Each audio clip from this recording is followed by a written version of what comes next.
Quando o amor vira cárcere. É comum no consultório e na vida também ver adolescentes despedaçados por amores que acabaram. E quando eu digo despedaçados, gente, não é exagero, não. São meninos e meninas que chegam dizendo que eles querem morrer, que a dor é insuportável, que eles não conseguem mais comer, dormir, estudar. Alguns entram em um silêncio profundo, outros em desespero. E há também aqueles que se lançam, infelizmente, em caminhos de autodestruição. Muitos pais, ao verem os seus filhos assim, eles pensam e até dizem, mas é só um namoro.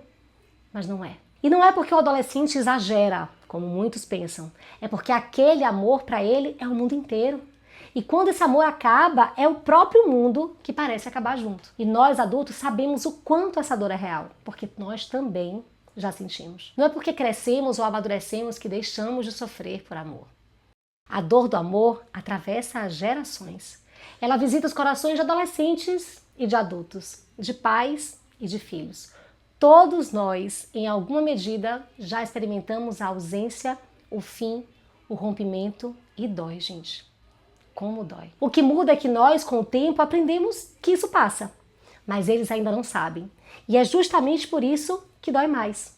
O adolescente, ele ainda não tem a experiência que consola. Ele não sabe que a dor vai embora, que o tempo amacia o coração e que a vida segue. Para ele, o primeiro fim de amor é o fim de tudo, porque é o primeiro fim de mundo que ele conhece. Mas há um outro ponto que torna essa dor tão devastadora. A forma como nós, sociedade, ensinamos e vivemos o amor.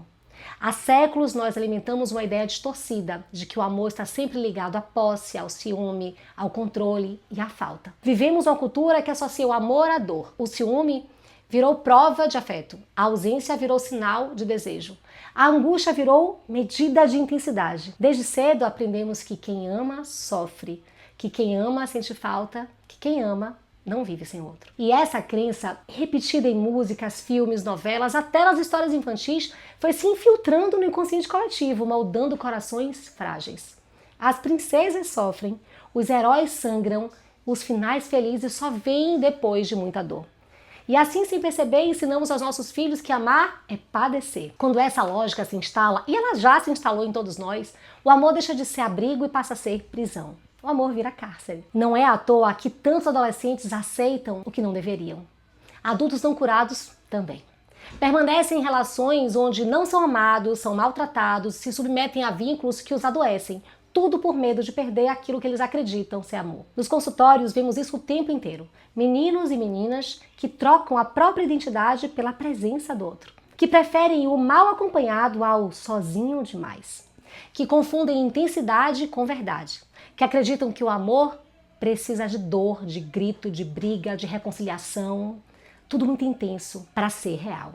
E o mais assustador, eles aprendem isso dentro de casa. Aprendem observando amores adoecidos, possessivos, que fervem ou aqueles frios e distantes demais. Aprendem assistindo a pais que confundem cuidado com controle, afeto com culpa, parceria com dependência.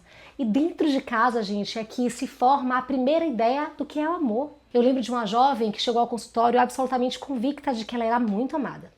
Ela contou sorrindo com um brilho nos olhos que o namorado havia ficado furioso ao ver uma mancha roxa no braço dela.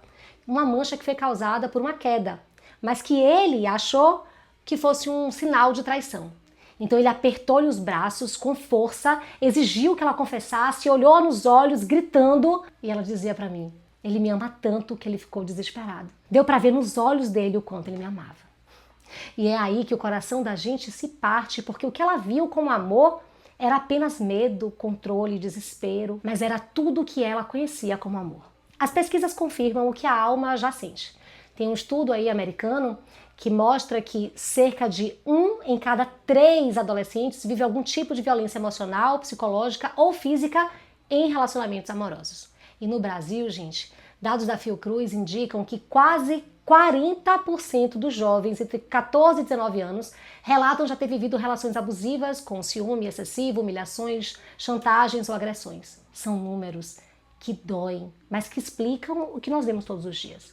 O adolescente que não aprendeu o que é o amor verdadeiro, ele confunde amor com apego, segurança com aprisionamento, carinho com controle e o pior, ele cresce acreditando que esse é o preço do amor, mas não é.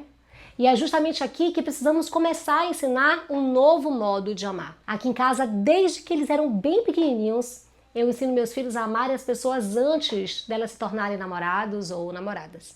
Eu ensino que precisamos entender que as pessoas podem falhar em algumas funções, mas nem por isso elas deixam de ser humanas, deixam de ser filhos de alguém, irmãos de alguém e também serem boas em outras áreas, em outras funções. Relacionamentos, inevitavelmente, eles trazem conflitos, porque as pessoas são muitas vezes dominadas pelo ego. Esse desejo de controle, de posse, de ter o outro sob domínio, isso afasta as pessoas. Mas aqui em casa eu sempre usei uma frase e é bonito ver como eles a repetem na vida deles. Eu digo assim: quando alguém não serve mais para beijar a nossa boca, ainda pode servir para segurar a nossa mão. Essa frase expressa algo essencial. As pessoas não podem ser reduzidas à função que elas ocupam em nossas vidas. Todas as relações, elas podem ser reconfiguradas. O que torna os términos dolorosos é exatamente isso. A constatação de que nós não controlamos nada. As pessoas não são nossas. Nós não somos donos de ninguém. É a ideia do apego, gente. Essa crença de que não vivemos sem o outro. E isso é o que mais fere o coração. Quando aprendemos a amar as pessoas pelo que elas são e não pelo que elas representam, quando nós compreendemos que não temos o poder de modificá-las, mas apenas de contemplá-las, tudo muda. Podemos sim não nos identificar com certas atitudes de alguém, podemos perceber que alguém não serve mais para ocupar o papel de namorado, de namorada, e ainda assim manter o respeito, o carinho, o amor pelo ser humano que essa pessoa é. Porque o fim de uma configuração afetiva não precisa ser o fim da relação humana. O amor pode continuar, apenas mudar de forma. Mas para chegar a esse grau de maturidade emocional, para que o adolescente cresça e seja capaz de viver relacionamentos saudáveis e também términos saudáveis, esse aprendizado precisa começar desde cedo, como eu fiz aqui em casa. Não se constrói isso no meio da dor, se constrói na rotina, na convivência, no exemplo diário. É desde a infância que nós ensinamos, com gestos, conversas, que o amor é um lugar de liberdade, não de controle. Que vínculos saudáveis não são medidos pela ausência do outro, mas pela confiança. Que quem ama de verdade torce pela felicidade, mesmo quando ela acontece longe. O mais bonito é perceber como as conversas de antes, aquelas que pareciam simples, ganham sentido quando a vida acontece, na prática. Quando chega a primeira decepção, o primeiro término, o primeiro amor que vai embora. O adolescente que cresceu ouvindo e vendo o amor saudável dentro de casa, ele diz: eu sei o que é isso. Eu já vi minha mãe falar sobre isso. Eu já vi ela viver isso. Eu sei que vai passar. E isso é construção emocional, isso é vínculo. Porque é muito diferente de chegar a um filho tomado pela dor e apenas dizer: filho, vai passar. Se ele nunca entendeu, se nunca conversamos sobre isso antes, a frase perde sentido. Mas quando existe uma história que foi construída, uma escuta constante, uma relação de verdade, ele vai acreditar em você. E ele supera. Por isso, abrir o diálogo, mostrar nossas vulnerabilidades e expor também as nossas fragilidades não é sinal de fraqueza. É o que cria intimidade, humanidade e confiança. É o que dá ao filho um alicerce emocional para atravessar a dor quando ela chegar. Então olhe para o seu filho, converse com o seu filho, fale dos seus amores, das suas dores, desde que ele fale também das coisas que ele vive, que ele quer viver e que ele sente. E pode ter certeza que isso vai mudar tudo na hora que ele precisar passar por um término, por uma dor.